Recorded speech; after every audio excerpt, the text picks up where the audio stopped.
This is probably the most raw, authentic, powerful podcast that we have ever done. There were tears shed on this podcast. There was laughter. There was excitement. And on this podcast, we talked for 2 hours and it felt like 20 minutes. Shane Douglas is my guest today. Shane's story is inspiring, exciting, thrilling, sad, everything in between. And in this episode, we really have a variety of conversation that we talked about, from what it's like for both of us to be young fathers, adoption, how to grow, what to do when you find yourself feeling that you're in the pit of despair with no hope. This was a really exciting podcast for me. This podcast means a lot to me, and I really can't wait for you guys to watch it. Having kids changes your entire understanding of what you thought you understood of the world. Our mistakes will always become the defining feature that attracts people when we resolve them and when we make them not something we're ashamed of. My life's forever changed because someone like you decided to foster some kids and ended up adopting me. So they've changed our lives more than we could ever hope to change theirs. You know what I mean? And I'm sure that's the same for your parents. Behind every challenge is a crown. Life is about choice, right? You had a hunger for business knowledge. Before we jump into today's episode, there's 2 things I'd like to do. Number 1, shout out to my editing team, Envy and Creates. They are awesome. I trust them with all my videos and I have all year, not planning to change. If you're looking for a quality editing team that will be able to edit your videos at an affordable price, definitely check them out. Their stuff is in the description. Also available now is our own special, the Dylan England Show Coffee Blend. It's a low acid coffee that is honestly some of the best coffee I've ever tasted in my life. And if you're interested in checking out the coffee, checking out more about that, check out also the description, as I have made a couple videos about that as well. It's honestly the best cup of coffee I've ever had, and I can't wait for you to try it. All right, let's jump into today's conversation with Shane Douglas. Thank you guys for tuning into the show. Please like, comment, and subscribe. Join the journey, join the podcast. Thank you guys for watching this episode of The Dylan England Show. Let's jump into the episode. So if I asked you, who is Shane Douglas? Who is Shane Douglas? We're starting off with a good question. Who is Shane Douglas? The real Shane Douglas is... on Instagram. Man, it's a great question. I mean, that's a great question because it's like, how do you answer who is I? Who am I? Well, ultimately, I'm a father. I'm a husband. I'm an entrepreneur. I'm a spiritual enthusiast. I'm, a son of God. I am blessed, highly favored, and you know what I mean? Like, this is kind of where my mindset goes to answering the question of the who am I? I think a lot of people answer who am I with what they do. And so who am I ultimately is I'm a human becoming, not just a human being. I'm trying to get better every day. There's so many areas, dude. I have to get better every day. But just out here hustling and trying to do my best, and hanging out with you. That's who I am. What better place to be? Nowhere. How did you get to this point in your life where you're at right now? Like sitting at this desk? Sure. How did you get to where you're at as an entrepreneur? Tell us a little bit about your story. I mean, I don't want to spoil it, but you were part of a band. You did some other. I want to know that. Just give us the timeline of where you're at now as a father and as a husband and an entrepreneur. Like give us the quick little overview. Yeah. So first of all, I was thinking about this a couple nights ago. Not specifically, how did I get here? Right. But I was thinking about how important it is to have vision, elongated vision.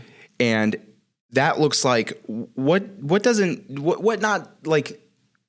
not just what does tomorrow look like, but what is the next year, 2, 3, 4, and 5. And for the longest time, I didn't have that vision. I had get through the day vision and still battle with that. But a lot of that came from starting out. I was, like you mentioned, kind of out of high school, got into college. I recognized quickly that I had zero desire to get a degree from someone who was going to teach me something they've never done. So I real quickly discerned that I wasn't interested in becoming a master at philosophy. I wanted to become a master at my passions. And so I got into rock and roll and music and started playing in a band. And at one point I was in 3 bands. And I was doing this strategically because it was like, how you diversify your income. Well, I was diversifying my opportunity with music because I knew that with music, it's a tough industry. It's not like you're going to make it because you're awesome. That's just not the case. Somewhere right now, there is some kid who is the best guitarist in the world. Problem is he's sitting in mom's basement or she's sitting in mom's basement and will be sitting there till they're 45. Just shredding, but nobody will ever hear of them. So it's about expanding your reach and getting out. So I was like, if I'm in 3 bands, I'm expanding my reach, dude. I'm diversifying my presence. I'm becoming omnipresent. And then whichever band has the most impact in our local area, well, I'll eventually go to that one or whichever one I find to be most passionate about, I'll do that. Sure. So anyway, finally, and they were all 3 different types of music, so it was wild. But I finally got in a band where all of us decided to hit the road and go on tour. So we went on tour for a while, played with some really fun bands. It was awesome. Wow. From what I can remember, it was great. But from what I can remember, it was awesome.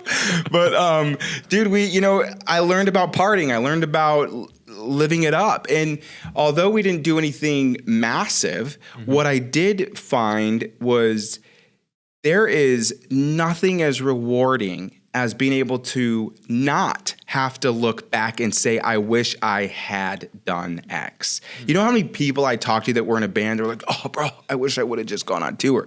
I'm like, thank God I don't say that. And people will ask me all the time, do you miss being in music? I'm like, not at all. Not because I have a disdain for the industry, not because I dislike it or had a horrific experience. I mean, we actually did have a song that hit a top 40 chart and it was pretty freaking sweet, dude. Wow. But I look back at it and go, what was more rewarding than any experience, any venue we played, anything, was knowing that I was never going to look back and say, I wish I would have given it my all. It was a space and time where I gave it my all. At a certain point, I recognized that my all needed to be going somewhere else.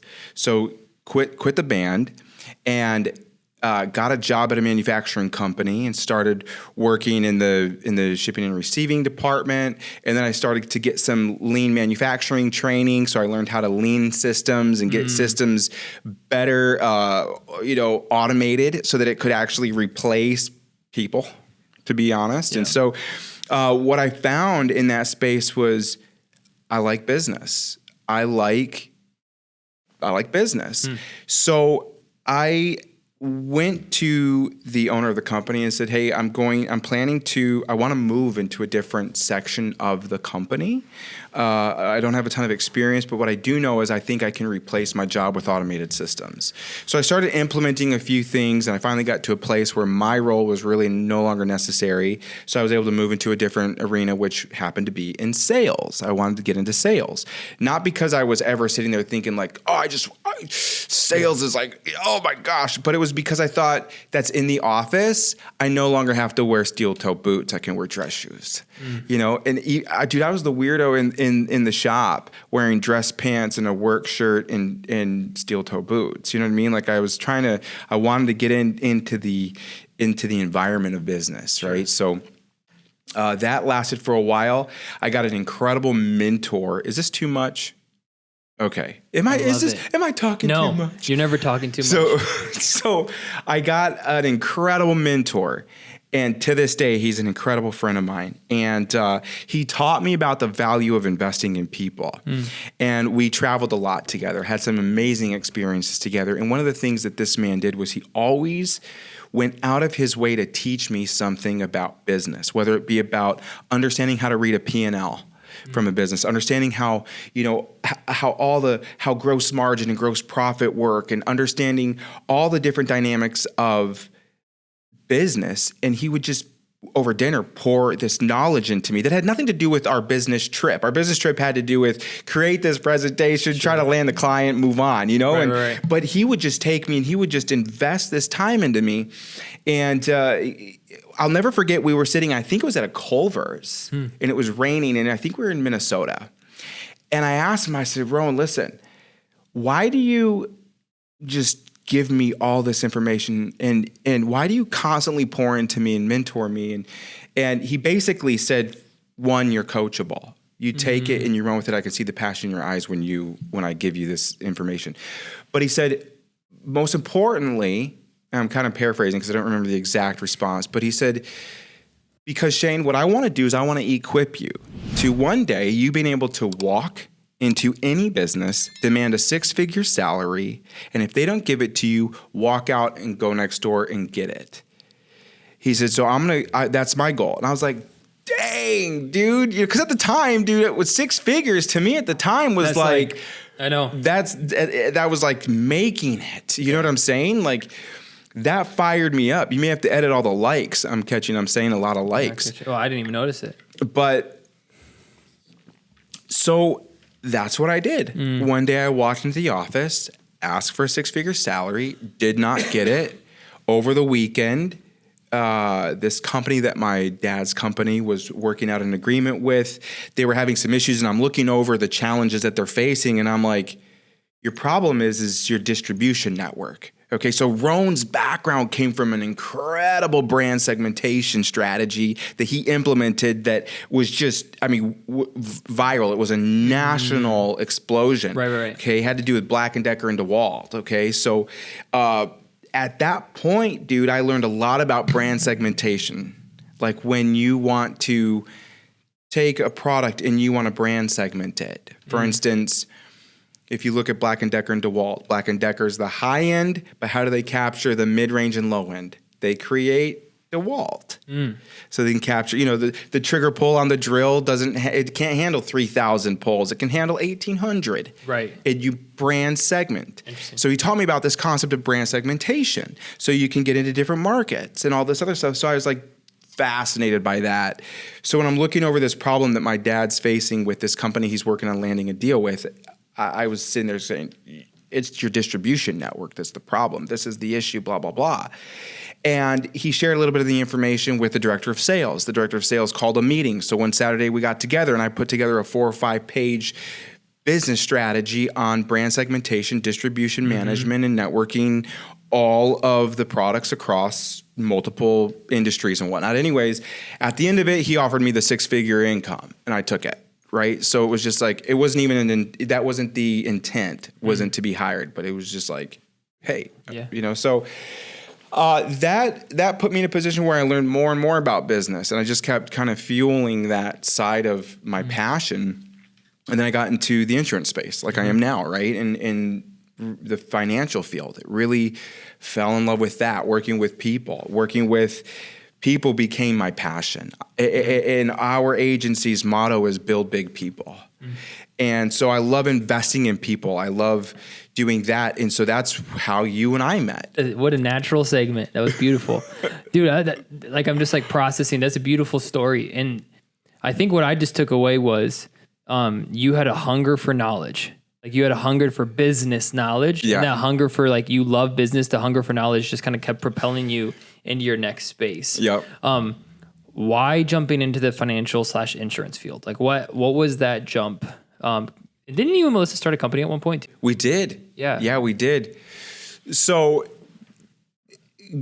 going back to the progression of my background and story, eventually I knew this. I knew that the company I was working for was owned by a family. Still small business, but larger in size, And what I identified right away was if there's more to be had, I won't have it here. I will reach a peak in my income, reach a peak in my impact. So a business would be great. Prior to that, dude, I fell in love with dress shoes. Men's dress shoes. I don't know what it was. It was one of these weird things at night where you're just like, I wonder how a shoe is made.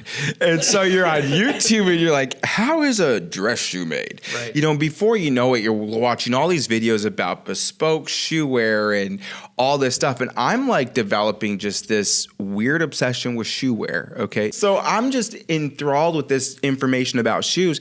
Finally, I'm like, I want to start a shoe company. I want to start a dress shoe company. But I had no idea what that looked like. Melissa and I were recently married. And so instead of doing a honeymoon, because she's so amazing, she's like, well, why don't we go to Oregon to this place that I found that for 2 weeks teaches you how to make dress shoes and you end up making a pair. So we go to Oregon. What a wife. Yeah. So we go there. We invest some of the most stressful time in our lives towards this because it was just like, think of this for a minute. There's oftentimes about 144 steps in making a pair of men's dress shoes, okay? Like handmade, wow. Okay? You're going through, you've invested 40 hours in this doggone thing, and one stitch can jack it all up, right? So there's this precision, technique, and artistry behind men's dress shoes, and you know, I learned all the details behind the physiology. Like, why would you pay $2,000 for dress shoes or shoes in general? Well, because they're better for your feet. You know, and your feet, that's the foundation of all things for your body, blah, blah, blah. But learned how to make dress shoes, made a killer pair of dress shoes. She made a killer pair of dress shoes. And we ended up making 2 pair because I think we went back, if I remember. We did it again. But then, dude, we return home from the experience and I'm so deflated because it's not an easy gig. Mm-hmm. Okay? Mm-hmm. Like you've got to really work hard, which in life you have to work hard in anything. But I'm talking about you order this tack from that company, but the brass tacks, okay, that you use for the sole or whatever goes from this company, and the glue from that company, leather from this company, and your bill of materials is several pages long, and no vendor is the same. You know what I mean? Mm-hmm. So your sourcing of the material is a nightmare. So I was so deflated, dude, because I was like, dang it, what in the world? And so one day I'm moping around like I do very well. Ask my wife, okay? She's like, what is your deal? I was like, babe, I'm depressed about this. I wanted to, blah, blah, blah. She's like, listen, we bought a sewing machine. We also bought several hides, so we had some hides and we had some leather. Some prep work at some level. Trinking. Yeah. Like this is my trinket, you know what I mean? Like a little cutter, blah, blah, blah. And she's like, listen, you're bothering me right now with your attitude and your mood. Go down to the studio, because we had a studio space in our loft. We had our loft, and then we got a second space where she did art, and it was a studio space. She's like, go down to the studio space and make me something. I'm like, what do you want me to make you? She said, well, go make me a bag, or I'm going to go buy a bag. A leather bag. I go, okay, fair enough, babe. So I go downstairs, putzing around, put on some music, I'm doing my thing, and I make this deconstructed tote, leather deconstructed tote. She's like, okay. So I made the bag. It was sweet. Just a simple deconstructed tote, leather bag, high-end quality materials, pretty sweet, basic bag. Well, at the end of that, she puts it on her shoulder, takes a cute picture in front of a brick wall, and posted on Instagram saying, husbands are the best, especially ones that make you bags at your request. And this is my new tuck and sew. So we started calling that bag the Tuck and Sew. And that launched a brand called Douglas & Co. that was all leather accessories that branched into belts, wallets, bags, computer, desktop, mats, charging mats. I mean, dude, everything. Like we started branching out, making all this stuff. We never got into shoes, which was part of the goal. But then we knew that, at this point we can make a brand so that we get some brand familiarity with people around leather products that maybe at one point can segment into shoes. So now that I got you caught up to that portion, that was the business that we launched. However, why am I doing what I do now? because scalability was going to be an issue in that business. It was going to be a very long time to get to a 6-figure income as a business owner in that space. You had companies like Shinola stepping in, just booming, you know what I mean? And so what you had to charge for a product was very challenging to compete. So it wasn't that the competition was scaring us or anything like that, but then we became financial services clients with our investments and blah, blah, blah. And that's what triggered the passion for finance and to figure out, wow, if you make that much money doing this, I can build a business and an organization and an agency, and well, let's do that. So after about a year or so, we finally decided that our other business, Douglas & Co., needed to dissolve so that we could focus our efforts on the financial gig. And yeah, so one thing that I thought was really, there's two things, life lessons that really helped me through this journey was first, when I was making the shoes, dude, I put so much time into these shoes, and I'm a perfectionist. So I want things like when it comes to stitching and lines, bro, I want it to be like so dead on. I go to stitch this last piece of this first shoe. Sure. Oh, dude, I overshot with the stitch. So I went where I needed to go, and you don't fix a hole in leather. Okay. So I literally felt like every bit of life was sucked out of me in that moment. Okay. And I'm like, oh my gosh, I can't believe this. And now I've got this nasty mistake, and oh my gosh. And this was a life lesson that I learned that stuck with me for forever, because the gentleman who was teaching the class, he comes over and he just wild hair, glue all over his apron, like one shoe on, one shoe off, legitimately, just looks like Einstein almost, just kind of comes over, and he could tell I'm just wrecked from this mistake. And he says, whoa. We never let our mistakes prevent us from the potential of what that mistake could be. I'm like, okay. So he literally took, and it makes me emotional, but he took the second shoe and repeated the mistake for me. I'm like, what? And he said, now you create a design. So he drew this like teardrop out of the mistake, and I stitched a teardrop basically into both shoes. And what he said, our mistakes will always become the defining feature that attracts people when we resolve them and when we make them, not something we're ashamed of. Wow. And dude, that just stuck with me because I realized I'm so flawed, and I know I'm flawed in so many ways, dude, but just knowing that, hey, I believe that God's going to take and use all my mistakes as testimonies, and my tests will become testimonies. And that was a part of my life, dude, that was just so valuable. Whether a shoe company ever gets launched or not, that one little snippet of a life lesson for me personally changed my perspective on life in general. And then as we decided to liquidate Douglas & Co. and step into our Douglas & Associates business and start building that, now we're here, and so it's wild. Yeah, I love what you said. Like, everyone's going to make mistakes, and it's what you do with those mistakes to find successful people and unsuccessful people. Because if you go into anything thinking that you're not going to make a mistake, I mean, you're going to be shocked at what's around the corner.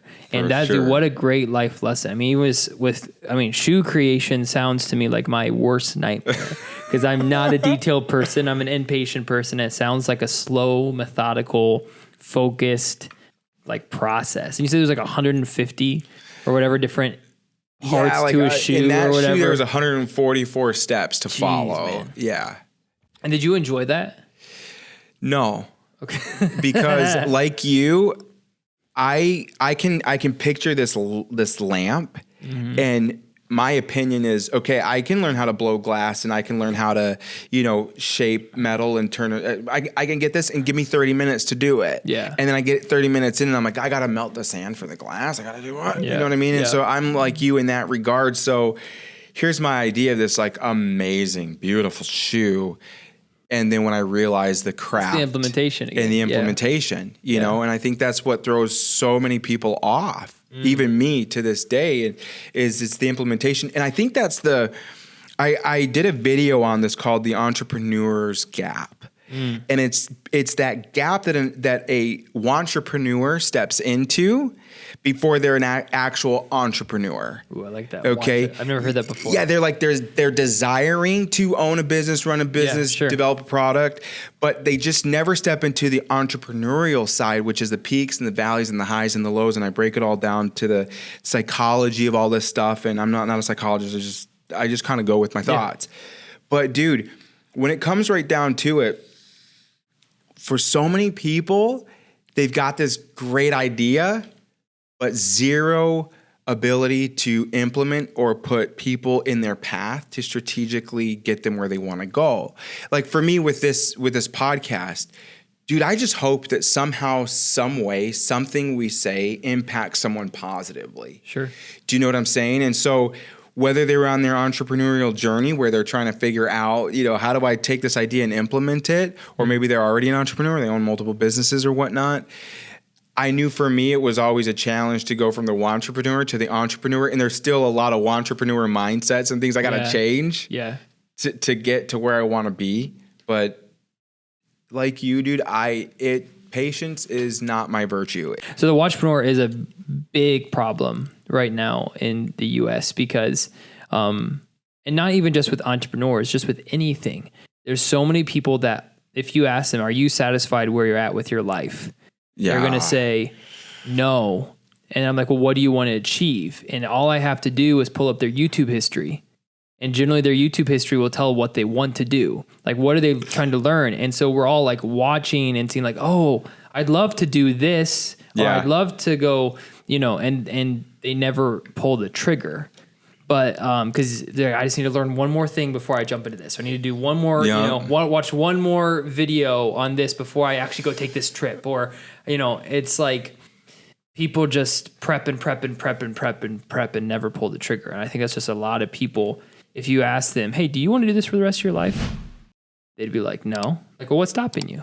You know? And so I do think the whole watching and waiting is a plague for young entrepreneurs. Or people in general that honestly probably just need to make the leap. And I'm not saying that they should make it without planning, but like, if you and I wouldn't have jumped into entrepreneurship, I mean, who knows where we'd be right now? Like, you know, I could be working at McDonald's for all I know. Like I worked at Steak and Shake my whole life until this. Like I could still be there, you know, like I don't know. I could not have a podcast. I could not be in an office space. Like, who knows, you know, without taking that leap. And so that's interesting. I think that's a really cool thing to ponder on. And then it's like, what are we watching right now? Like, what's our next step? Yeah. You know what I mean? Yeah. That we're just like not taking the step of faith on. I have a business coach that I work with, and I'm so grateful for him. Man, he's just helped me tremendously. He says most people, they have a wish.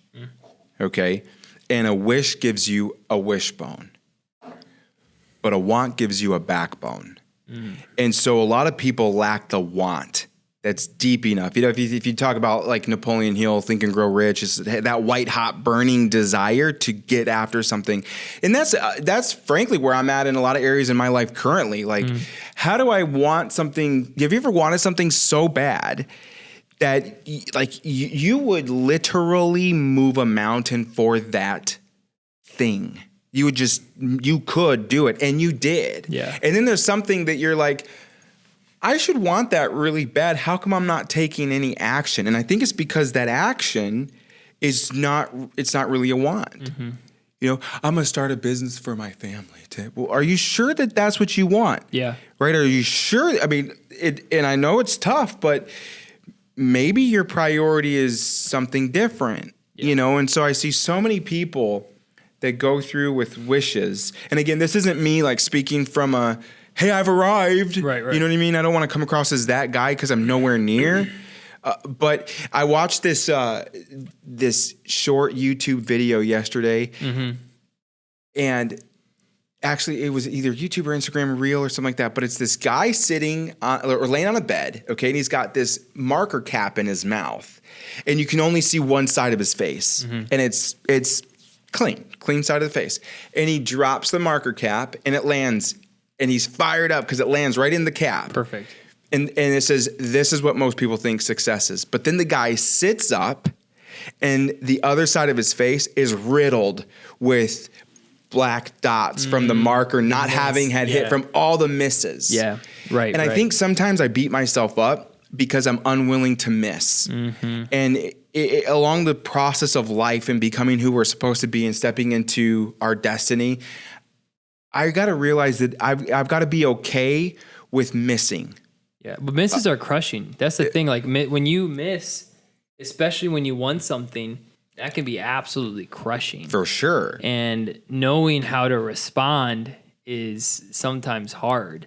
Like, because I'm like you, I ride my highs very high and I ride my lows very low. For I've sure, been that way since I've gotten into the business. So when we have like a big sales, and then we have like, a month where I don't even pay myself, and I'm like, what am I doing here? Like, I've had thoughts, this year being like, am I even an entrepreneur? Like, sure. And that's like, should I just get a salary? Like, should I quit this? And, is this worth it? And then all of a sudden whether they're mistakes or unfortunate events or the economy or whatever the issue is, then you're just like, it's so easy to just I don't know, stop going down the path you're on and start feeling sorry for yourself and potentially ruin the hard work that you've put into where you're already at. You know what I mean? And I don't know if that makes any sense.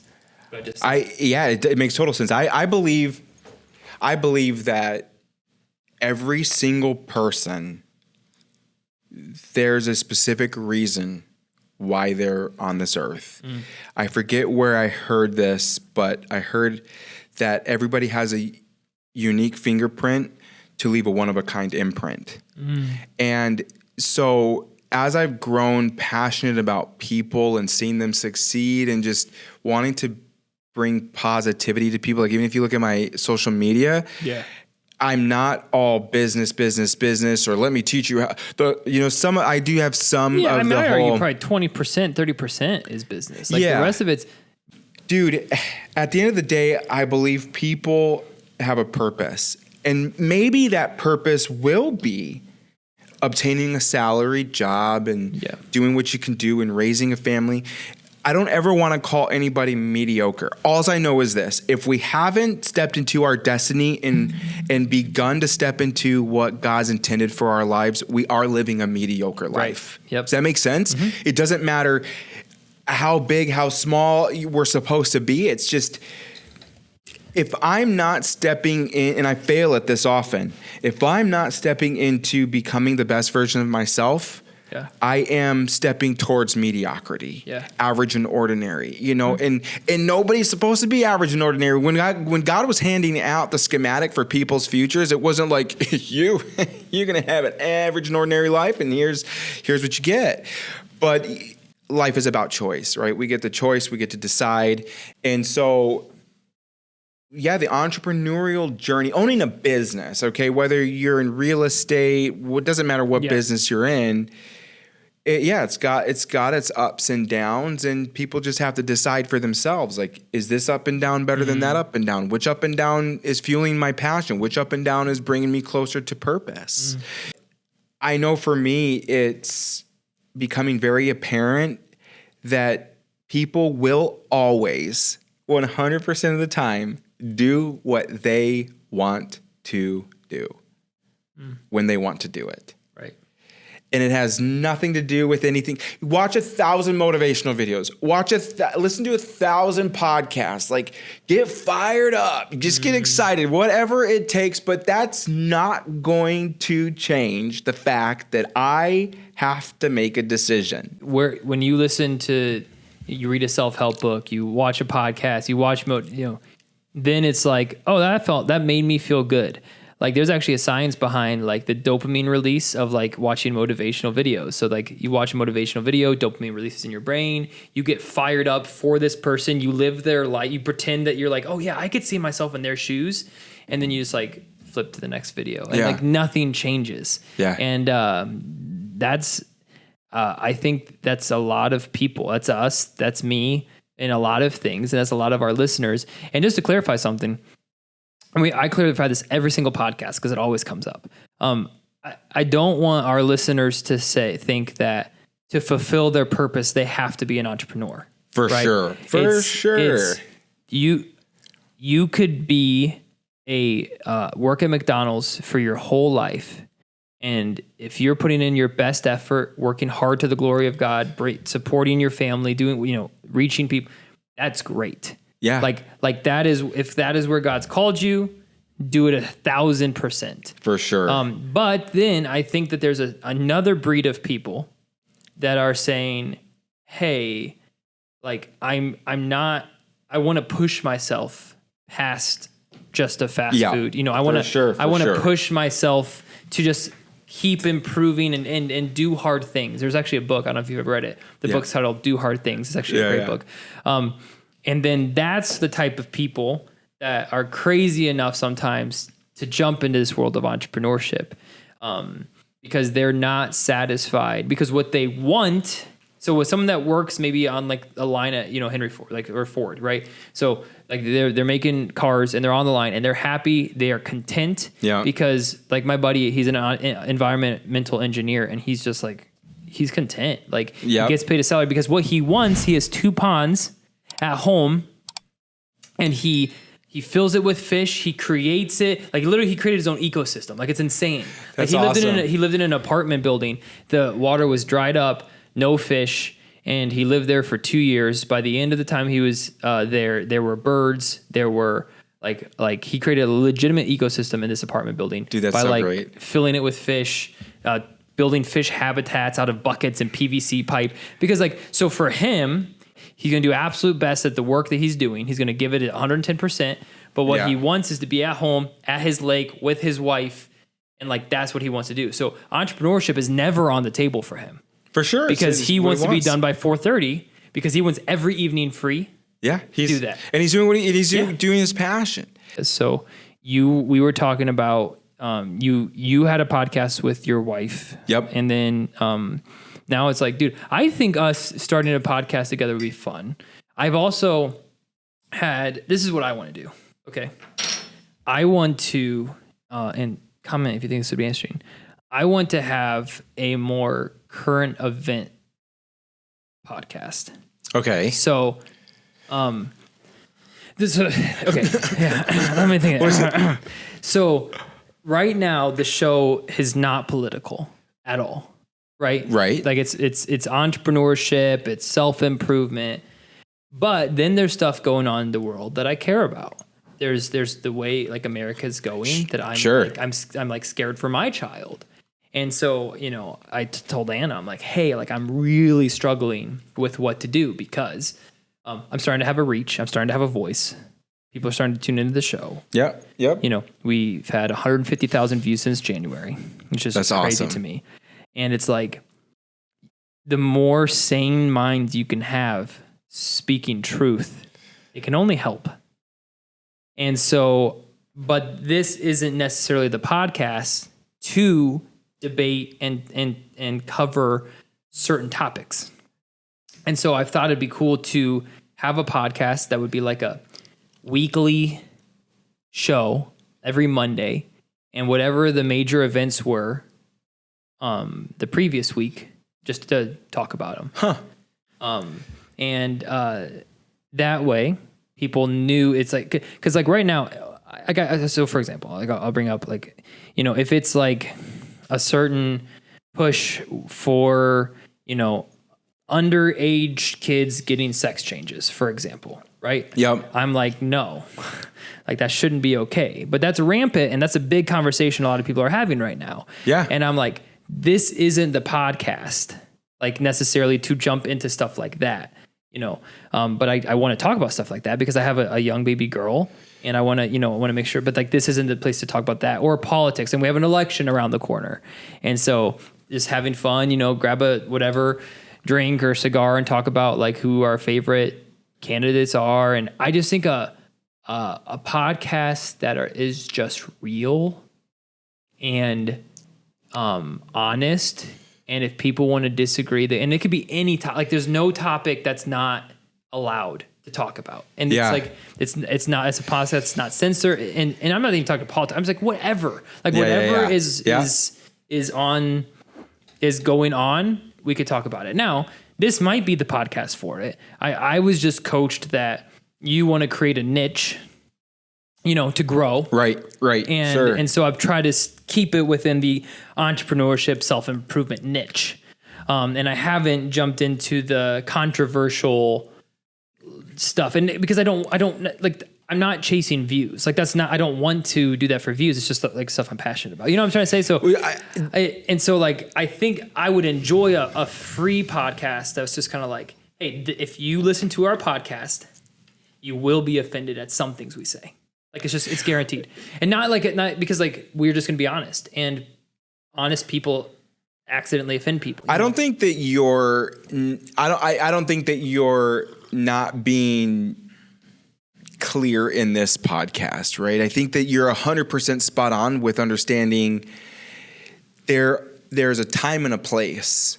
Mm-hmm. I can give you an example of what you're trying to accomplish. My opinion, take it or leave it. I wouldn't get into anything controversial with the Dylan England show. I wouldn't bring any controversial topics in. Right. Just because I feel like the vibe is already at a neutral state. Right. Whether doesn't matter my political background, I should watch the Dylan England show and gain something from it. I feel like that's how it's currently positioned, right? Right. When COVID first happened, okay, I don't know if I should say this. When it first happened, I saw this occur with some of my agents. Let me give you an example. Their social media was all positive, this, that, and the other thing. Yeah. And then as soon as there were some political controversies and things like this, I saw some agents that would take severe political agendas and use their voice online to amplify it. Yeah. Absolutely nothing wrong with that. You've got the right to do that. Here's what the mistake was that they didn't stay in that arena. Mm-hmm. And I believe that when you get into that arena, you gotta stay there because it's going to become a dogfight. Yep. If I start a podcast and it's all about controversy, bro, right up front, I'm calling that podcast controversy. Yeah. Do you know what I'm saying? Like the controversy cave. I'm right up front letting you know, like, you put a bad comment in there, I'm going to eat it up. You put a good comment in there, I'm going to eat it up. Like, I'm here to offend and not offend. Yeah. And when you step into the ring, for that purpose, you can stay very, very focused on that. And then you're not doing a Dylan England show that's all about social media and entrepreneurship and the mindset and growth. And then what's your thoughts on abortion? You know what I'm saying? Right. Just like, whoa. And then so that's why. So we actually had an episode with a friend of mine that the topic changed into this really crazy political conversation, and we didn't see eye to eye on. So I made a statement that I assumed we were going to see eye to eye on, and we just did not. And then we talked 30 minutes about it. And at the end of the show, I was like, hey, I think I'm going to cut that out. Like, not because I really enjoyed the conversation we had, but it just didn't fit. Like, we're talking about this business, and then it's like, whoa, right? What are we talking? Why are we here? Like, the whole conversation, I'm like, why did I bring this up? That's so funny though, dude. It was so either separate podcast, or the other idea I had was like, if I clarify at the beginning of the episode, because like the Joe Rogan show, I use Rogan because he does such a good job of asking questions and pursuing knowledge and being curious. and which that means that nothing's off the table for him to interview. Right. And that's why he's done so well. So he has done what everyone told him not to do. Everyone said, create a niche, stick to your niche, and then your audience will find you and stick with you. Whenever he said, screw that, I'm interviewing things I'm interested in. And then, now, he had a following. You can't really use, he did Fear Factor. He already had a pre-established audience. It's not quite a fair sample size, but I was almost thinking if we kept the Dylan England Show brand, but then made subsects of the brand, or if I interviewed a political, so I would love to interview a Democrat. I would love to interview a Republican, because I want to know, how do politics affect small businesses? Because that's what I think a lot of entrepreneurs need to know. Hey, how do politics affect your business or your workplace? Then at the beginning of the episode, being like, hey, generally on the podcast, we talk about this. Today on the podcast, we get political, and then give them the opportunity to continue to watch the episode or wait for the next one. Because so do I want to completely start a new brand when this brand is doing, we're growing? Yep. Or is it better to continue with the growth of the brand and just open the Dylan England Show to more than what it just started as? I think, in my opinion, if you are going to interview a Democrat, and how does that, or what's the political view on how that impacts business? Yeah. And, a Republican on the same thing, I think it's all based on your questions and how much talking you do on your opinion. Yeah. Right? Because that's what would shift the conversation. If it's knowledge-based, then again, that's not that controversial, right? That's not that controversial. It's just saying, okay, here's somebody who's a Democrat that believes, this about business, and here's a Republican who believes this about business. Here's their viewpoints. Here's my simple questions, and they're not questions that formulate any form of opinion, right? So we're not debating. We're just conversing. You know what I mean? So I think your questions would really impact that. But I do think that we are in a season where it's never been easier for everybody to have a voice. Okay. Now it's how loud we turn it. Yeah. It's good to take a little snippet out of Spinal Tap. I don't know if you've ever seen the movie, but if you're in a band, go watch Spinal Tap. You probably have if you're in a band. But there's an example in that movie, the person interviewing the guy about why his guitar amp is the best amp. Okay. Most amps' volume is 1 to 10. That's how most volume controls are. Okay. But his goes to 11, right? So the guy's like, what makes your amp so great? And he's like, well, this one goes to 11, mate. And he goes, yeah, but what about it? And he's like chewing gum. He's like, well, this one goes to 11.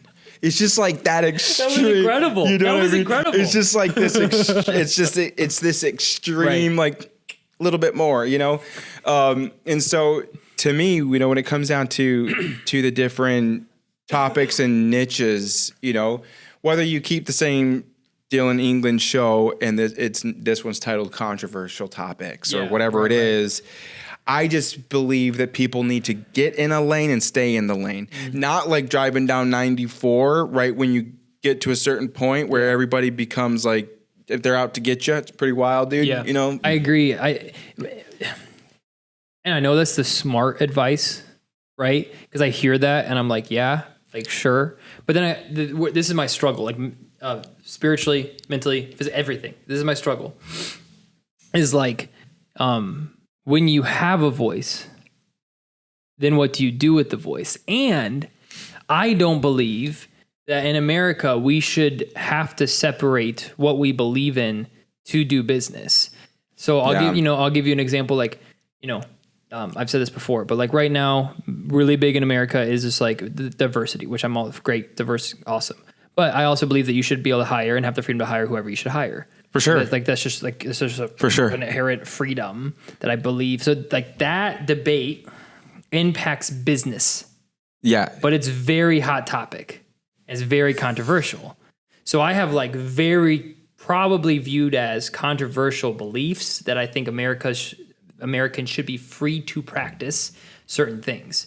So for example, if a Muslim business owner only wants to hire Muslims for the culture of his company, I think he should have the freedom to do that. Right. And I don't think that's wrong, racist, sexist. I think that's just his business. Now, if you don't like that, you have the freedom to not shop there.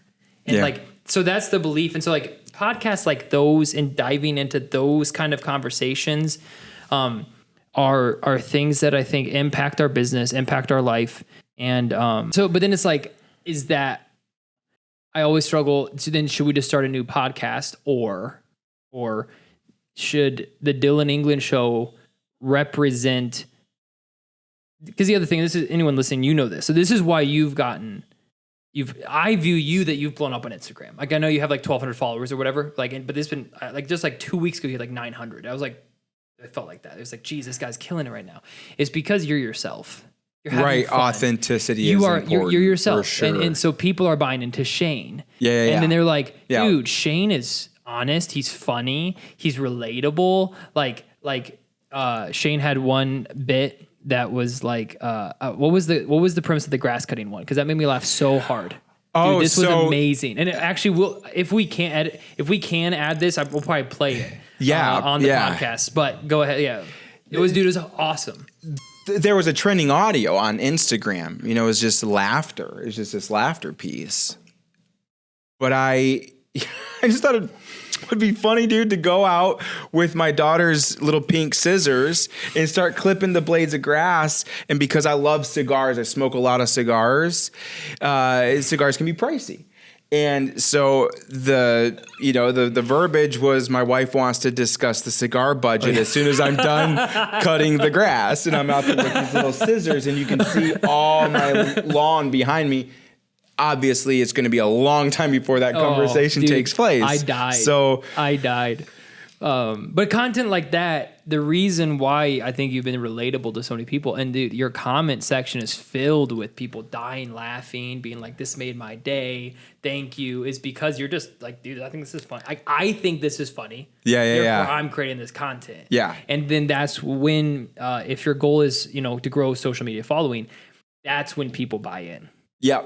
And so I agree 100%. That's where I've struggled with the show. And you guys are getting a real inside look to my brain, is like, I don't want it to be a generic business podcast, because if it's just a generic business podcast, I'm going to lose that battle, because there's a lot of other. Yeah, for sure. Now you're awesome. You're a rock star. I love you. You're my brother. But like, no offense to you, the average world doesn't know who Shane Douglas is. For sure. They know who Elon Musk is. So it's like, if I'm fighting that battle of business podcasts, 100%. I'm losing 100%. I'm losing that. 100%. So agree. The more that people can get to know me, it will either really hurt or really help. But it's going to be real and authentic. And I think that my hope is, this is where America sucks right now, and it pisses me off. We don't know how to disagree with people and still follow them. I put a poll on Twitter the other day. And I said, hey, if somebody tweets something that you disagree with, do you unfollow them? 50-50. There's like 20 people that said yes, 20 people said no. Literally, we live in a world that the moment somebody says something that you disagree with, you block them out of your echo chamber. For sure, yeah. And I want to encourage people. So if I have really good business content because of the beautiful people that I bring on the show, and dude, I'm telling you, like earlier, you were delivering like, it's funny when you were talking, when I do this is awful, but when I do podcasts, I think of all of the shorts. Oh yeah, and clips I'll be able to cut. That's awesome. And the whole time you were talking, I was like, yes. That's awesome. You're killing it. Good. And so that's valuable for people. But then if I say, or a guest says, and I open up the floor, it says, hey, just so you know, on this show, any topic goes. We're not afraid of diving into anything. And that's like what we start building the show behind. If people stop listening because they're afraid of learning new things and hearing different perspectives, you know what I mean? So you know what I'm trying to say though? And so I'm a little bit at a loss of if that's just me wanting to expand the podcast, or if that is just poor. If this is just going to go terribly, you know what I mean? So here's my final. through the course of this, I'm just hearing something from you about this podcast that if I can correlate it to my social media, which again is it's just simply growing due to sheer authenticity. Mm-hmm. There was a time where I'm like, I should be using social media more. So I'm researching when's the best times to post reels, stories, carousels. Now we got threads, we got Twitter, and I had all this diagram of this is what's best. And then I had all these people telling me you need to niche down and you need to be focusing on your target market and and they're not wrong. Yeah. That's good. It's good. It's good advice. But then one day, dude, I just had a horrific day. Horrific day. I was like, dude, I was about ready to just like go back to bed and be like, I'm going to try this one over again because it sucked so bad. And finally I realized I want to laugh right now. I just want to laugh. I want to have fun. I am a fun dude. Like I like to have fun. Yeah. I don't like to not have fun. I'm not having fun right now. I want to have fun. So I did this stupid little thing on Instagram that was a reel. I did this stupid little thing and all I know is I felt better. Okay. Instantly I felt better. Yep. And I thought, if that comedic little thing helped me feel better, maybe somebody else, God willing, that's having a day like I have had will see it and they'll just feel a little bit better. Yeah. And then the next day, it wasn't like it's not like all my content is because every day sucks. It's not like, oh, this is funny because his day must have sucked. No, but it's because it's like, I want to find humor in the world. I want to find laughter in the world. So going back to what you were saying, what I have heard you say is that authenticity matters the most to you. Right. That's a core value of yours. Yep. And it really should be, unless of course, I mean, not that you should be inauthentically having an agenda to gain clients in a marketing plan or whatnot. There's a time and place. Yeah. There's time and place. Like I'm not going to go to all of my, my business clients with a, pro-life shirt on, when I market, that's time and place. Situation, exactly. Right? Yeah. But I think this is what I think is, dude, you know that talking about something controversial will get controversial commentary and you might lose some viewers and you might gain some viewers. Yeah. But what's most important is that there's only one viewer that you have to deal with every single day, and that's you. Yeah. And if for any point you feel like you're not being authentic, then I would pivot right away. Yeah. Personally, I wouldn't even sub-brand, co-brand, blah, blah, blah brand. I would just say, dude, start doing controversial topics that are on your heart that you know are going to be controversial and let the viewers know that, hey, you may want to hop off this bus or stay. Yeah. Just buckle up, you know, and... No, I think just it's great. Be you, dude. I love it. I mean, dude, I'm glad we're actually having this conversation because this is probably the first non-business conversation we've had on the podcast. Sweet. Which is actually why I was really happy. I was so excited to have you on. Sweet. Because your pivot from business to things you've enjoyed. I'm like, dude, I want to talk about that. Yeah, And where this conversation leads us is where it goes. And and I think you're right. I think I enjoy business, but I enjoy making the world a better place more.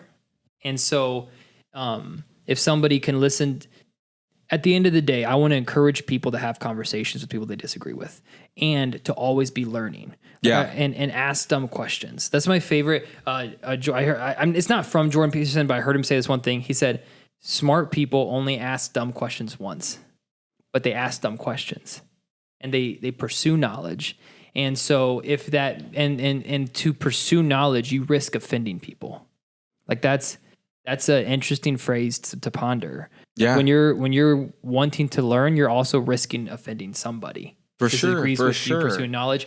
And so as this thing grows, Lord willing that it does keep growing, I want it to be a space where I have guests on that I disagree with. Or I have,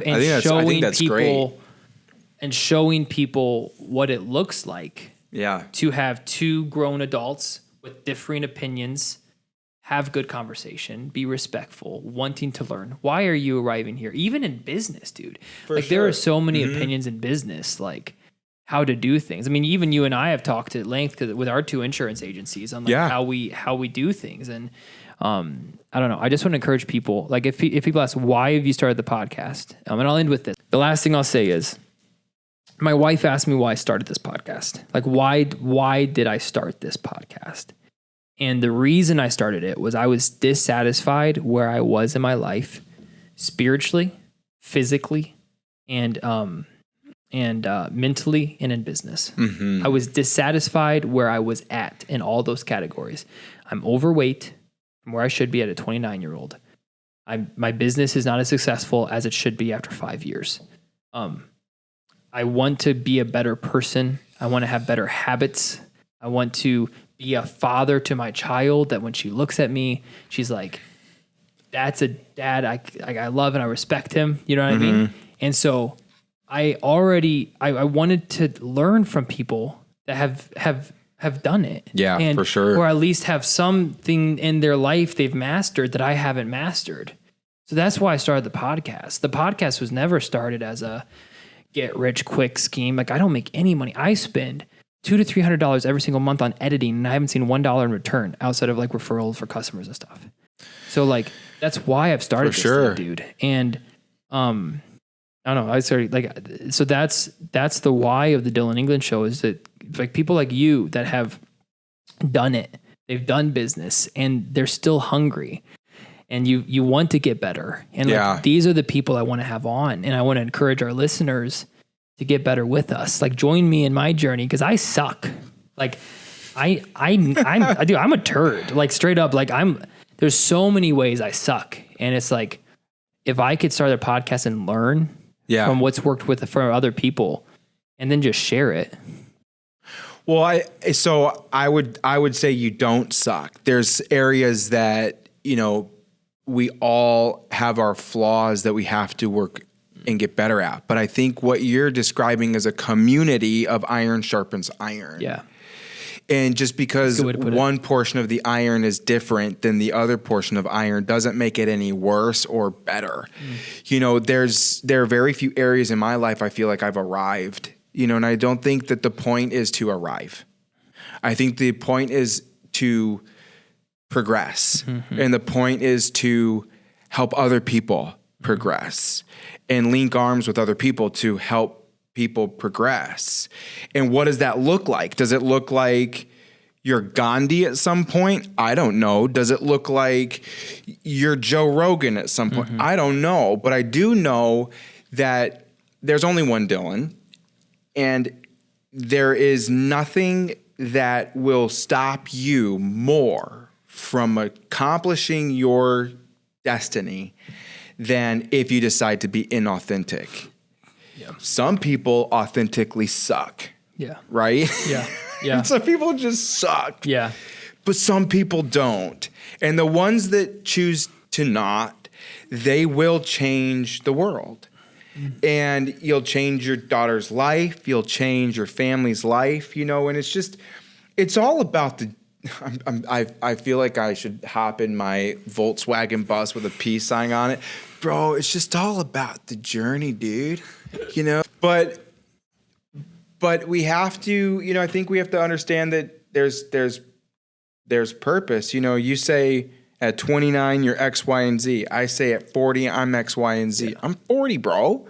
Like, that's wild. Dude, you look amazing. Can we pause on this for a second? There's no way. Dude, you look like you're 33. Because I convince myself every day I'm still 28. You look amazing. But just go after it, man. Like, if you're not in alignment with your authentic self, and your authentic self is to bring value to people. Yeah. Some people, their authentic self is just out to get other people. Yeah. I've met a lot of people, unfortunately, like that over the last year. And that's fine, man. Go wreck your world over there. I'm going to wreck the world over here in a positive fashion, and misaligning ourselves with who we are, who God intended us to be, I think is a problem. Well, that's the key. That's exactly what you said. Is it's about being authentic, but it's about being authentic who God wants you to be authentic. Because sometimes when you're authentic, because we're turds as humans sometimes, like our sin nature takes over, authentic might not be the best thing.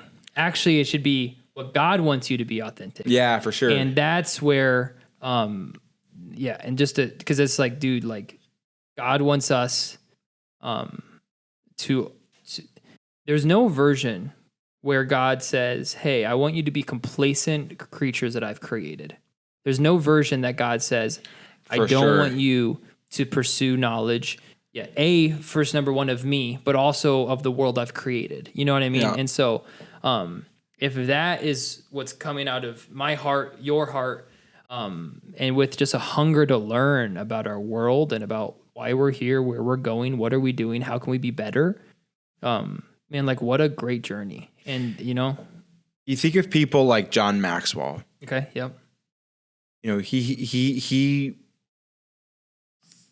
found a voice and used his voice for his purpose and continues to, right? And I think that that's what you'll find in a lot of people. And there's a lot of great people out there that have just learned to turn up the volume. You know, and I think that's what you're doing with this podcast, which is great. Yeah. So it's like your why is obviously to learn, but it's also just turn up the volume. Why? Because God's given you a freaking volume knob, dude. Yeah. And so many people got that sucker on one, you know, and it's like, be opinionated, have some statements, be bold, have charisma, be passionate, get bold, like, let's go. You know what I mean? Like, it's like people just, oh man, don't, doesn't matter what side you side with, just don't be a sissy. Yeah. Stop allowing the world to sissify you. Yep. And, you know, just make it happen. I know. I'm like, so, you know, and it's again, it's a process. And for me, it's just, dude, every day I'm reminded of the massive quantity of flaws that I have to work through.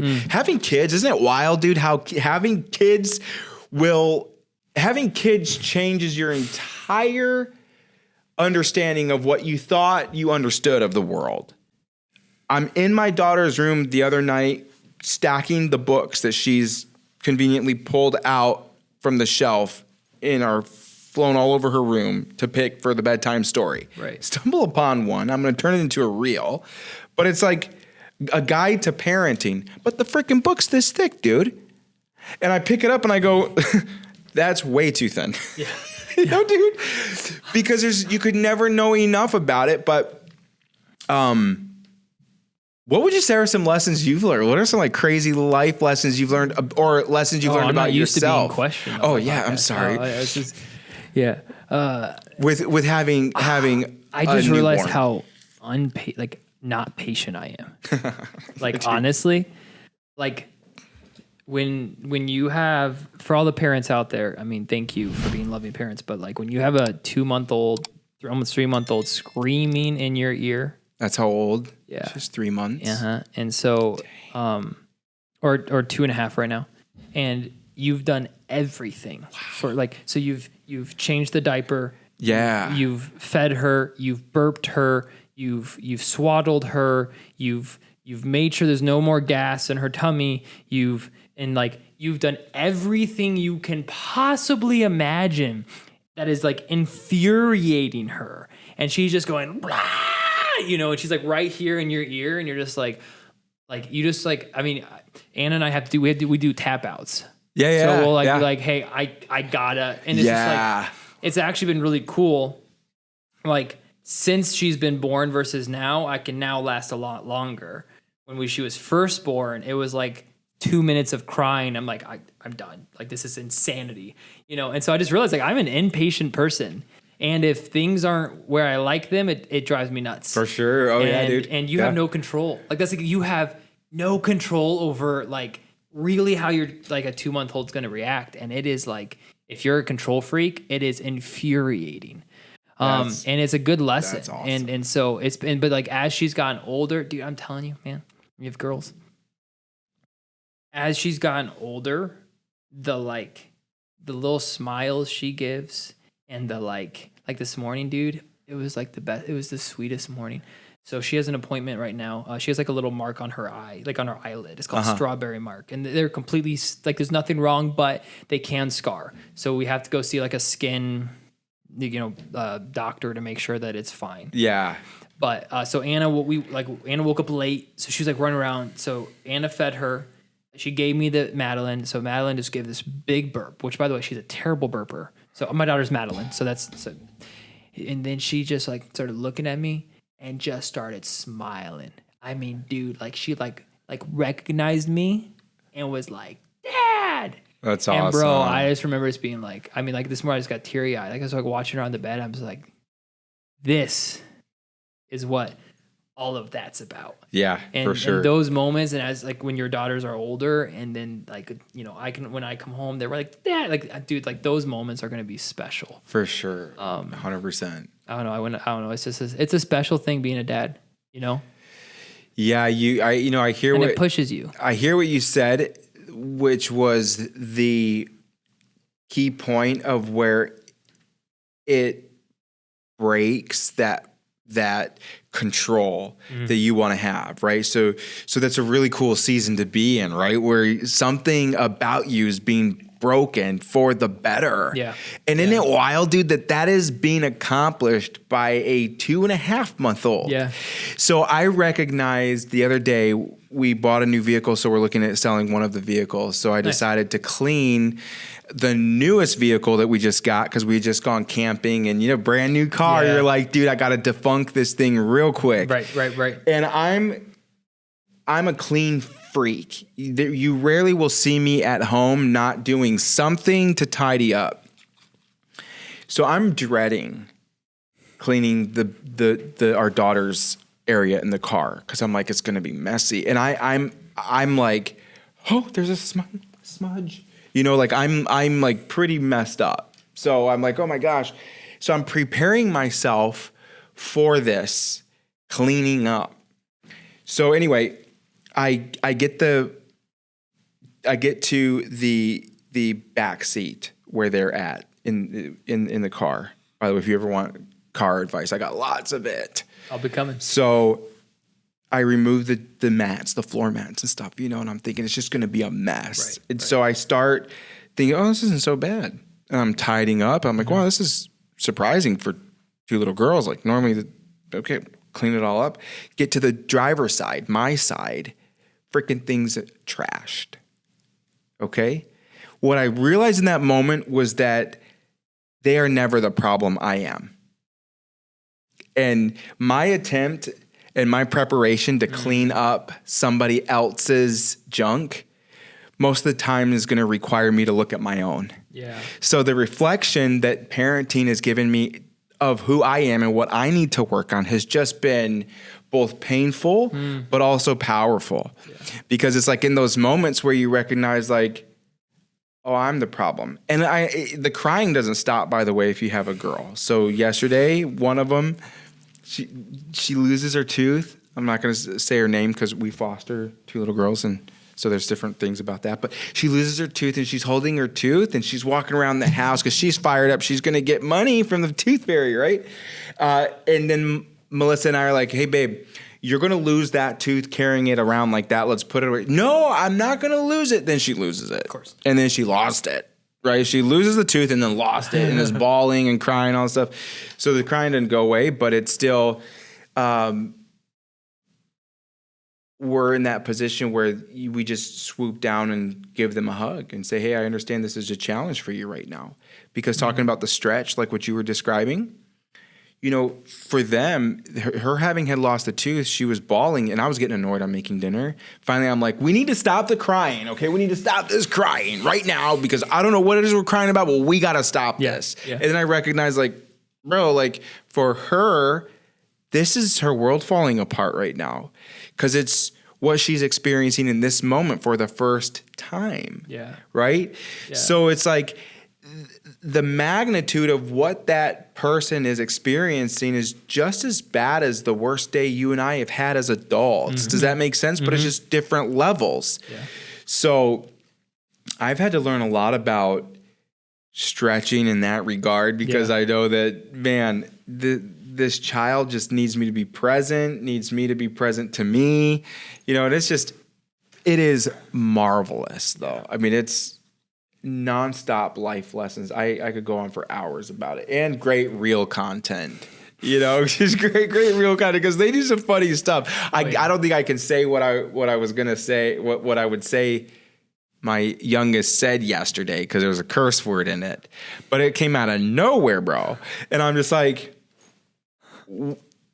where have you heard that? And the way it was composed and the scenario it was used in was like spot on, and I'm just like, it was just. Melissa, what have you been talking about the girls recently? It was just so funny, dude. It was just so funny. But yeah, the stuff that they say is just wild. And they each got $5 from the Tooth Fairy. Hey. And I snuck in the room and got their stuff. So this morning I'm like, hey, babe, did you see the Tooth Fairy? Did you guys see the Tooth Fairy? They're like, oh, yeah, saw the Tooth Fairy last night. I'm like, really?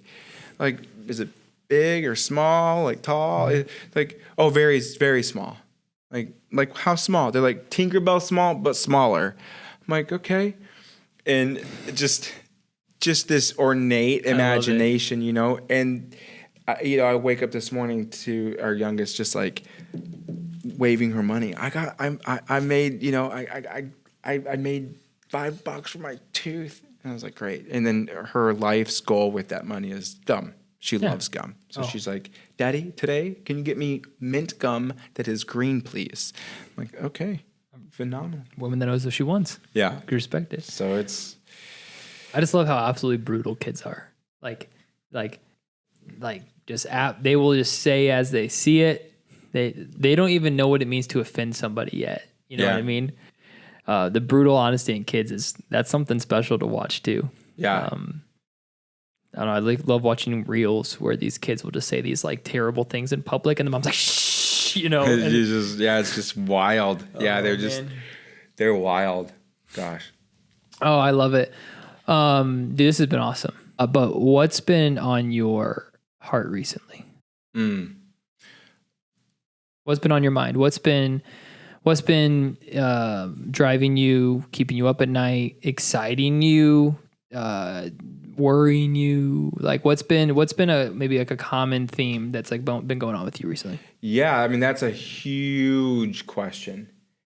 Should we start a new podcast? Just like new episode right here? Because spanning from what's exciting you, what's scaring you the most, keeping you up at night is like, oh my gosh, I could talk for hours on both. There's been a lot on my heart as far as what can I do for the world, and am I capable of doing what I feel as though I'm intended to do? And I know that sounds pretty maybe big, and I'm not trying to say it like I don't want to sound like ego, but dude, I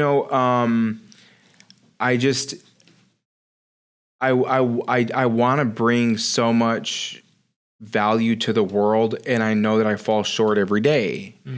And to my family. And so some of the things right now that are heavy on my heart is my business is not exactly where I want it to be. Thank God for my wife's business for flourishing. Yeah. Just being brutally transparent. And that's kind of having some impacts on me, questioning myself. Like, am I a good husband? Am I a good dad? But then I'm recognizing that there's areas that I'm investing in a lot for our family as far as, always picking up the girls, always being present, always being there. And, during COVID, I got really into cooking. And one of our family's values is that we have sit-down meals. It's really important to us that we're not always eating on the run, but that we have community and we have communal time together at the end of the night to talk and to eat. And one of our other values is that we eat high quality food. Quality mean organic or better quality food. So as far as, what's been on my heart, that's something that's been on my heart is that am I the man? Am I capable of being the man I feel like I'm supposed to be? That's one thing that's been on my heart. Another thing that's been on my heart is, the world, the current conditions of the world. What are my opinions? What are my thoughts? I have a lot of a lot of opinions. How do I voice those opinions? Does my voice matter? Should I voice those opinions? Should I not? Mm-hmm. That's been on my heart. The joy of seeing progress has been heavy on my heart. So to give you a snippet into that, I've always been a big fan of dream boards. Yeah. Take a picture, and I'm sure your podcast listeners are familiar with it, but if you're not, it's take a picture of what you really want, put it on the wall. Problem is a lot of people slap Ferraris, Lambos, and $16 million mansions on there, and they're making $33,000 a year, right? Like that's too far of a spread where now that dream board becomes a nightmare board. Yeah. So we kind of, and nothing wrong with it, but scale it down, right? Like maybe instead of the 2006 Honda Accord, it's the 2023 Honda Accord that's on the, these steps, right? These progression and these stepping stones. And so Melissa and I had, this could be an entire podcast, this bit right here, but dude, it was a desire of our hearts. And I should rewind a bit and say the entire reason that we got into having our own business was so that we could foster children. So it would provide us with the time leverage that we felt we were called to need for that season. So, as we have gone through life, we've had these vision boards of things and stuff. And one day that was a very difficult time because we fostered two little girls. It's just an amazing experience, but there's been some tough moments, bro, like really tough. Like I never thought I would experience things like this. And, one day I was just like, man, I don't know if I'm capable of this. And it was probably an hour or two later that Melissa comes to me with a picture, bro, like this picture of two little girls, dude, and they're standing on a bed putting something on the wall. And it was this picture from our dream board, from years ago, never knowing that we would be fostering two little girls. You know what I'm saying? And like that wrecked me because in that moment, I recognized that the things that wreck us are intended to make us. And is in that place where I suddenly found gratitude for the challenge. And then I had another experience the next couple of days where one of our eldest daughter, she would get nosebleeds, and so we thought, well, we'll put a humidifier in her room, and that really helped a lot. Okay, it wasn't like every night, but it was like once a month. These nosebleeds would happen, so we just started putting a humidifier in her room, and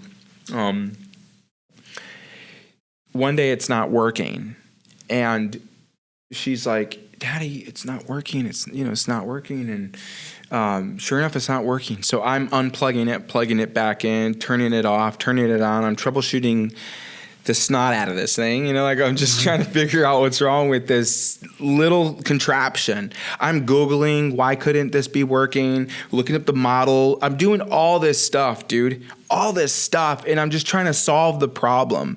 And I would have been, at this point, I should have chucked it and gone and bought a new one. Okay, that's how it should have been. But I was determined.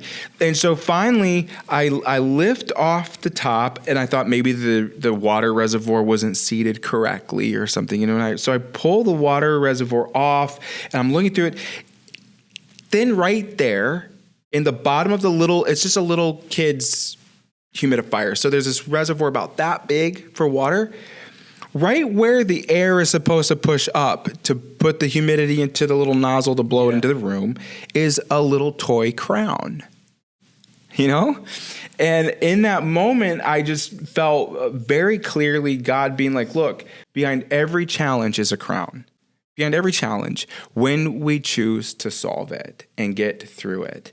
And it's just these constant reminders, you know what I mean, of what impact we have as we just pursue being the best we can with what we've got and learning, like what you were talking about with the podcast, So I don't know where we went with all that, but talk about it. I mean,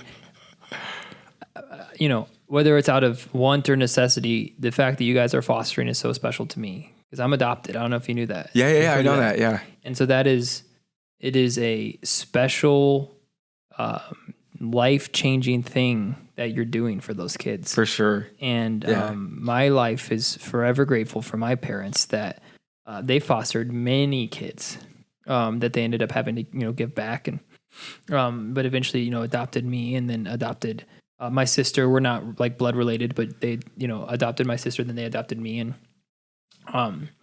my story, like I was like, the state came in malnourished. My birth mother wasn't taking care of me at all. And so then like whenever I would come back to them, I was like, so they'd have to give me back, to my birth mother, and then I'd come back dirty, not fed, irritable. And then they, and so that's how my life started. And I don't know where I'd be without, my parents and fostering me, then choosing to adopt me. It was crazy because, they got the go ahead to adopt me. And if I butcher this story, sorry, mom and dad, but they got the go ahead to adopt me. Then my birth mother started wanting to fight for me. But at this point, I'd been with him so long. My dad was like, no, like he's my effing son. You know what I mean? Like I'm not giving him up to like that situation. And, because like there were classes that she was supposed to go to, she wouldn't show up to them. Okay, my birth mother. And then like, I was the first case that went to the Ohio Supreme Court. That's right. I remember you telling me that. And, I do remember you telling me that. That's wild. My birth mother didn't even show up to the court case. Oh, wow. And it was dropped there, or something to that effect. So sorry if I butchered that. But my dad was telling me, he's like, I was about ready to run with you to Canada. He's like, I wasn't giving you up. And I'm like, man,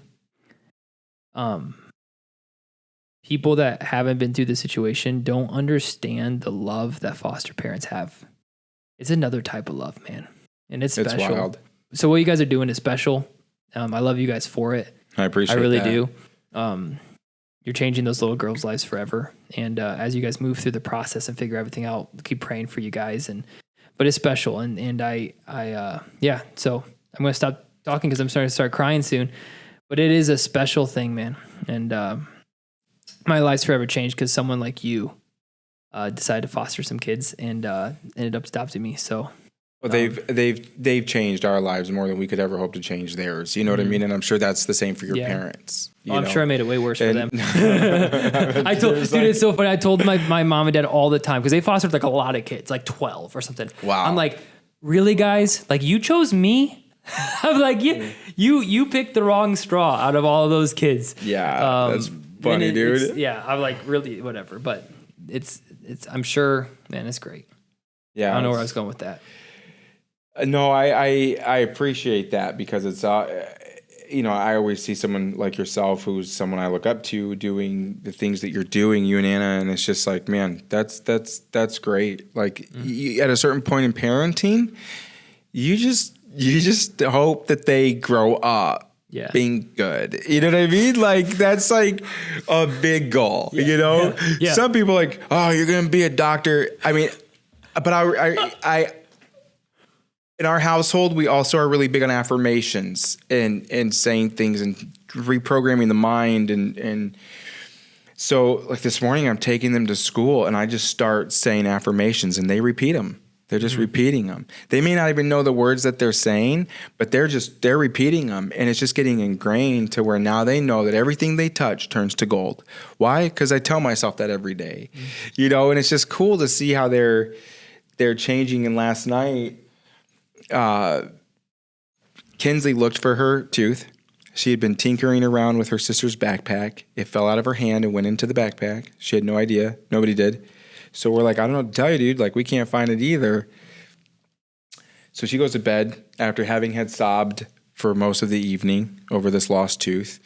And finally, I'm like, well, babe, what can we do? She's like, I think we can pray about it.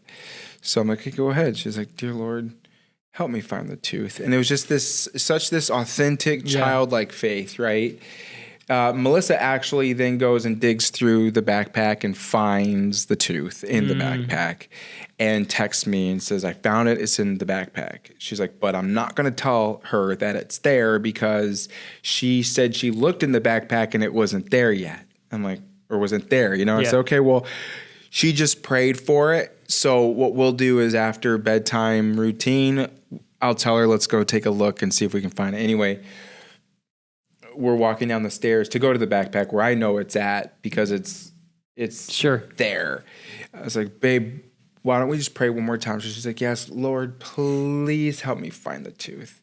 And then we found it. And just this joy that overcame her, you know, was just remarkable to see. And just to see that compounding faith like a child take place, dude, it's huge. So we're just trying to leave a lasting impact. You know, sometimes we're like, are we leaving the right lasting impact? Like, oh my gosh, it's going to be lasting. Yes.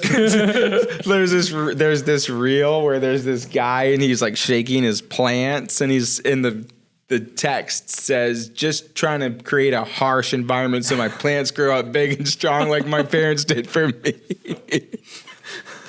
You know, and it's just so, you know, we're just doing the best. Sometimes we're like, that's all you can do. Like, whoo, boy, did I screw that one up, you know? But you just you keep going. But yeah, kids are remarkable, dude. They're just, oh my gosh. Yeah.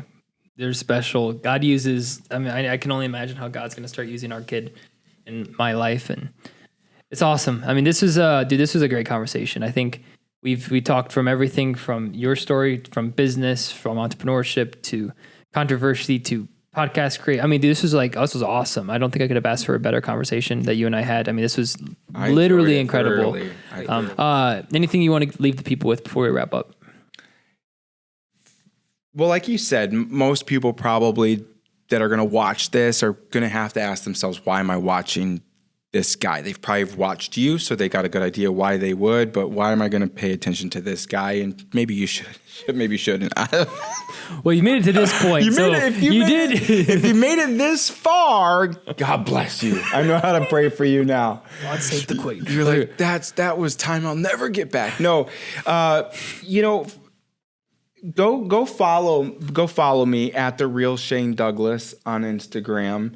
I'm not going to bombard you with sales pitches and things like that, but there's a focus I have on providing some value with a hint of comedy, and the comedic element is just because it's what fires me up and it's entertaining to me, you know? So there's, again, the world doesn't necessarily need another comedian, but I do think the world needs to laugh more. I agree. And so that's not like my heart posture is not to be like, I'm going to be the next best comedian. No, it's just that I find situations humorous and I like to amplify them on there. So go follow at The Real Shane Douglas. And the last thing that I would just leave everybody with is to just be willing to step into the best version of themselves. You know what I mean? I mean, every day, be willing to do that. Know that you're not alone, and go get big. I mean, just do what you have to do. Thanks again for having me out and having me on it, dude. I'm excited to see it. It's gonna be sweet. All right, guys. Thanks for watching. If you haven't yet, hit the subscribe button. Go on the channel. Go to the Real Shane Douglas on Instagram. I mean, like, every reel is hilarious. He does a good job of. If you just need to pick me up, this is what I say. If you need to pick me up and you want a good account to follow, that's just gonna make you feel good and just have a little quick laugh during your workday. That's a good account to follow. Shane's a real dude. Thanks for coming on the show, brother. Really appreciate you. Honestly, this is a great conversation. I still don't know if I'm going to be able to do, if we're going to do one long episode, if we're going to do two, whatever. We'll figure out how we're going to splice this conversation up because it's just so good. But guys, thanks for watching. We'll see you guys on the next episode. And don't forget, at this point, I think I've already put out the podcast that we have a brand new coffee company that we are starting. So be on the lookout for a slew of videos that we're going to be making, like a vlog style documentation of that. We're going to be going to the roasters and we're going to see exactly how everything's being roasted and Taylor's great. You've already seen the podcast with Taylor at this point. So make sure you subscribe because that journey is going to be really fun to watch, and excited to share with you guys the product at the end of the day. So I'm excited to drink it. It's good. Dude, I'm not lying to you when it's like top 5 coffees I've ever had. Like, it is so good. I love it. And coffee. We'll talk off. Thank you guys. We'll see you guys in the next episode.